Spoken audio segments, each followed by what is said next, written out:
Vous êtes sur Ecclesia TV, bonjour et bienvenue dans cette nouvelle édition que nous ouvrons avec la conférence de presse marquant le lancement officiel de la première édition du Forum chrétien de la lecture et de l'écriture dénommé Forum Clé le jeudi 7 septembre dernier à la Bibliothèque nationale au Plateau. Ce concours doté du prix Bishop Benjamin Boni est organisé par la Fondation La Maison de Zoé dans le cadre de ses activités. Le point dans un instant. Reconnaissance particulière du révérend Père Félicien Maison Akérénie à l'occasion de son action de grâce à Dieu pour le don de la vocation sacerdotale il y a 25 ans. Sentiment de gratitude et de joie des équipiers du Roset, amis et connaissances marqués par un verre de l'amitié et des prestations au terme de la messe. Afin de favoriser les progrès en lecture, en écriture et de continuer à donner le goût de lire, la Fondation La Maison de Zoé a procédé au lancement officiel de la première édition du Forum chrétien de la lecture et de l'écriture le jeudi 7 septembre. Ouvert à tous, les inscriptions à ce concours prennent fin le 9 octobre prochain. Le compte rendu de Pierre Richemont, commenté par Morel Pouty. Les sociétés subissent des transformations des valeurs dont l'une des causes est due au manque d'intérêt pour la lecture et l'écriture, notamment dans la communauté chrétienne. En vue de combler ces insuffisances, la Fondation La Maison de Zoé, créée il y a 11 ans par M. Paul Abi, organise un forum chrétien de la lecture et de l'écriture pour renforcer l'impact de l'Église. Cette initiative est venue du fait que dans le travail que nous faisons, nous avons remarqué que les chrétiens, beaucoup de chrétiens n'aiment pas lire. Et il y en a aussi qui ont la qualité, qui ont la valeur, mais qui ne peuvent pas mettre cela au service des autres. Et donc, l'idée d'encourager les uns et les autres, non seulement à écrire, mais aussi à lire. Parce que quand nous lisons, nous contribuons donc non seulement à l'épanouissement de la société, mais également à amener les uns et les autres à comprendre que l'ignorance est une maladie. Ce forum, lancé officiellement au cours d'une conférence de presse à la Bibliothèque nationale sise à Abidjan Plateau, vise à promouvoir le livre et la lecture auprès des chrétiens, surtout l'émergence des disciples fondés et enracinés dans la parole de Dieu et des écrivains chevronnés pour la transmission des vérités, des principes et les clés du royaume de Dieu. La première édition du Forum chrétien de la lecture et de l'écriture a pour thème la Bible, hier, aujourd'hui et demain. Quel héritage pour un monde de la fin des temps. Nous attendons également que des auteurs viennent nous présenter leurs ouvrages. Nous aurons donc des expositions et des ventes d'ouvrages et pourquoi pas des dédicaces d'ouvrages. Nous attendons également des personnes qui vont s'intéresser de manière pratique à la lecture et à l'écriture au travers des concours d'écriture et de lecture que nous avons initié. Et cette cérémonie à laquelle nous prenons part va nous permettre aussi de pouvoir donner le top départ de la réception des candidatures pour ces deux concours-là. L'ambiance était conviviale, les interactions étaient à la fois spontanées et pertinentes. L'initiative est d'autant plus belle que nous avons les enfants qui sont concernés. Et déjà à 7 ans pour une participation, je pense que c'est quelque chose de très important car l'avenir appartient aux jeunes et c'est dès le bas âge que nous pouvons déjà inscrire des valeurs très importantes, surtout les valeurs humaines pour la construction d'un monde meilleur. Donc concernant les chrétiens, bien entendu, c'est toute la famille chrétienne de Côte d'Ivoire, donc les catholiques, les protestants, toute la famille protestante, toutes les personnes qui confessent Jésus-Christ comme Seigneur et Sauveur. Donc le concours est ouvert à tout le monde. Il y a des critères, bien entendu, de participation, des conditions de participation.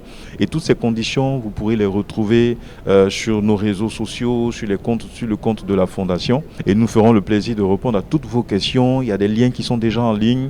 Vous pourrez en prendre connaissance, cliquer et vous enregistrer pour le concours. Nous souhaitons que tous les acteurs chrétiens, toutes les communautés puissent nous rejoindre dans cette initiative.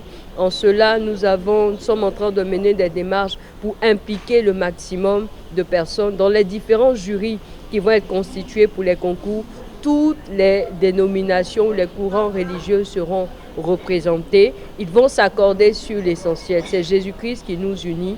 Les questions doctrinales ne vont pas trop être abordées, mais les différentes œuvres qui vont compétir vont être examinées à la lumière des points sur lesquels les membres du jury qui vont être composés non seulement de religieux, mais aussi de professionnels en matière de psychologie, de linguistique. Nous aurons aussi des représentants des institutions qui nous accompagnent, des associations, des éditeurs, des écrivains. Donc c'est pour dire que ce sera un jury vraiment qui, nous l'espérons, sera à la hauteur de la tâche. Soulignant que le concours de la lecture et de l'écriture est doté du prix Bishop Benjamin Boni et les inscriptions prennent fin le 9 octobre 2023. Le monastère des Sœurs Clarisse d'Aboboté a abrité la messe d'ouverture des 25 ans de vie sacerdotale du révérend père Félicien Maison Akérénie le samedi 22 juillet. Les assemblées composées des équipiers du Rosaire, d'amis et connaissances ont partagé des moments autour du vécu propre à cette vocation.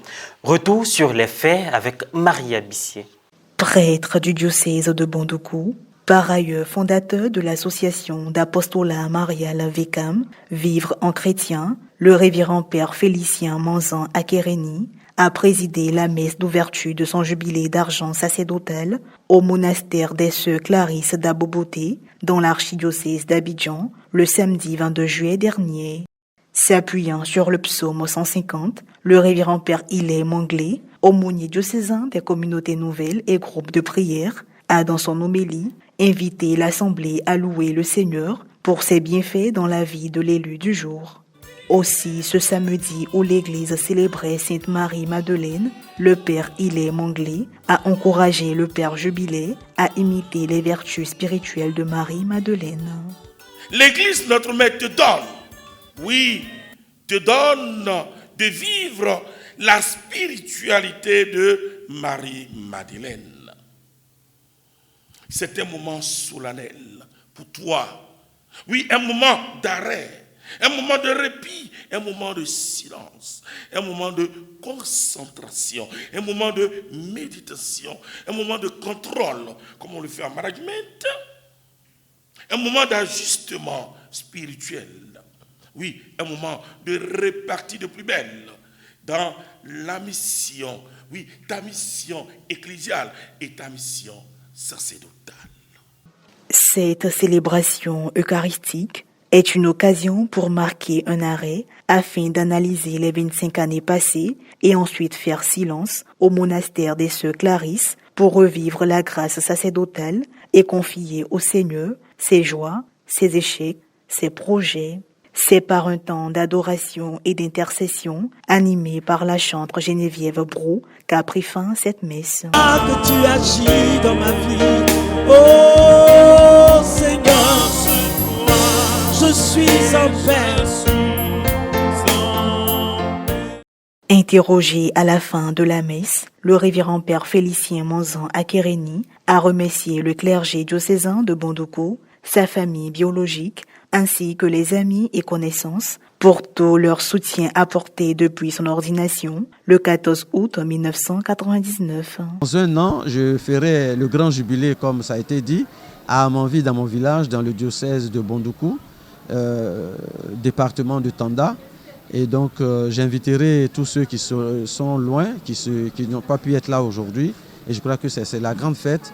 Alors, c'est la joie qui m'anime en ce moment. Et c'est cette joie-là aussi que je voulais partager à mes autres frères. Notre présence se justifie par le fait que le Père est lui-même aumônier diocésain des équipes du Rosaire de Bondoukou. Et il nous fait l'amitié chaque fois que nous avons des rencontres de se déplacer de Bondoukou jusqu'à Abidjan pour prendre part à nos séances de travail. Cette action de grâce s'est poursuivie par un partage fraternel. L'hommage rendu sous une pluie de bénédictions a été marqué par diverses prestations. Le Père jubilaire s'est réjoui avec la petite assemblée composée des équipiers du Rosaire, des amis et connaissances venus participer à cette cérémonie. Aumônier diocésain des équipes du Rosaire de Bondoukou, le Père Félicien, pour cette nouvelle rentrée pastorale, exercera en tant que vicaire dominical à la paroisse Sainte-Thérèse de Tanda. Merci d'avoir été des nôtres. Prenez soin de vous et de vos proches. Que Dieu nous bénisse.